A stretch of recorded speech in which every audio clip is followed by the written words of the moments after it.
और अभी आपको अहम खबर देंगे कराची से, जहां सुपर हाईवे जोखियों मोड़ पर दो मुसाफिर बसें आपस में टकरा गई हैं। रेस्क्यू जराये के मुताबिक ट्रैफिक हादसे में 4 अफराद जाँ बहक जबकि 8 शदीद जख्मी हो गए हैं। आपको बताते चलें, सुपर हाईवे जोखियों मोड़ पर दो मुसाफिर बसें आपस में टकरा गई हैं।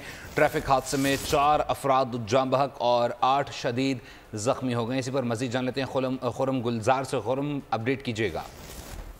जी बिल्कुल, ये सुपर हाईवे जोखियों गोट है जो कि नूरियाबाद के करीब वाक़ है। दो मुसाफिर बसें हैं जो कि आपस में टकरा गई हैं। लिंक रोड पर ये हादसा हुआ है। इस हादसे में 2 बच्चों समेत 4 अफराद जो है वो जाँ बहक हुए हैं जबकि 8 अफराद जख्मी हुए हैं, जिन्हें इब्तदाई तौर पे सुपर हाईवे बकई अस्पताल मुंतकिल किया गया, जिसके बाद इन्हें जो है वो जिला अस्पताल कराची लाया गया है।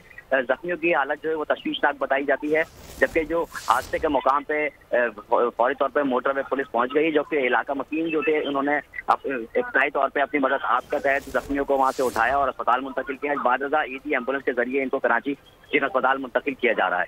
जी ठीक है खुर्रम, आपका बहुत शुक्रिया। सब्सक्राइब करें और बेल दबाएं ताकि कोई खबर रह न जाए।